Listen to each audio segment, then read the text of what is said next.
mà ta mà toàn trend vậy tới cà phê keo pro ní cứ dùng trăm lần pi mong mong tụm mong tập ban nhắm hay sầm khănไปđể do mà đo nó cứ tha keo nó ăn bên pro tiệt hiện setได้แต่nóปีกรอยมูละให้แต่เกาnóอัดpro จ้าจำมือวิดีโอต่างๆគ្នាจังบ่ปกตินี้ดังให้น้อยทำมาอย่างนั้นคือไวรัลเหมือนกันหมอជាមួយនឹង Dirty Coffee ជាមួយនឹងកាហ្វេកែវព្រិលហ្នឹងចឹងកាហ្វេដែលខ្ញុំមកសាកហ្នឹងគឺនៅ Luna Prime ហើយសម្រាប់កាហ្វេហ្នឹងគឺមាន limit មែនតើហ្មងដោយសារតែគេត្រូវយកកែវហ្នឹងទៅបកកដក86អង្សាសេចឹងគឺវាត្រជាក់មែនតើហ្មងហើយវាក៏ត្រូវការប្រើពេលដែរចឹងខ្ញុំក៏ដាក់បាយលោកឡាក់មួយចានទៅធ្លាប់ពោះហើយត្រៀមញ៉ាំកាហ្វេភ្លក់កាហ្វេចឹងណាចឹងកាហ្វេគេបានយកមកហើយប៉ុន្តែអត់មានព្រិលខ្ញុំគិតថាប្រហែលជាមូលហេតុគឺមកពីគេរកខ្ញុំអត់ឃើញដោយសារតែកន្លែងកូនខ្ញុំគឺវានៅក្នុងបន្ទប់អញ្ចឹងគេរៀងពិបាករកមើលតិចអីអញ្ចឹងពេលដែលគេលើកកាហ្វេមកឲ្យយើងហ្នឹងគឺយើងត្រូវតែចាក់កាហ្វេហ្នឹងចូលភ្លាមៗហ្មងដើម្បីកុំឲ្យអាទឹកដោះគោហ្នឹងគឺវាលាយតែពេលលាយទៅគឺវាខុសរសជាតិហើយវាអត់សូវឆ្ងាញ់អីចឹងទៅហើយពេលដែលចាក់ចូលកែវដំបូងហ្នឹងគឺគេអត់ទាន់ឲ្យយើងកូរទេគឺឲ្យយើងក្រេបជញ្ជក់យកអារសជាតិកាហ្វេខាងលើហ្នឹងថាវារសជាតិមិនអីចឹងទៅសម្រាប់រសជាតិគឺវាល្វីងហើយដិតខ្លាំងរសជាតិកាហ្វេបន្ទាប់មកខ្ញុំក៏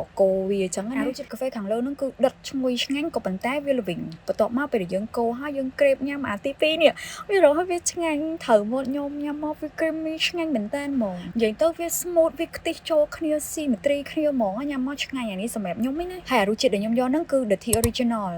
កាហ្វេយ៉ាងខ្លាំងដែរអញ្ចឹងណាបើអ្នកញ៉ាំកាហ្វេខ្សោយអីអត់សូវត្រូវហើយពេលដែលកោសបាតក្រោមកាយមកលើមកគឺវាមានជាតិដូចក្រែមអញ្ចឹងណាហើយដល់ពេលញ៉ាំមកវាឆ្ងាញ់មែនតើមានអារម្មណ៍ដូចក្រែមកាហ្វេតិចដូចក្រែម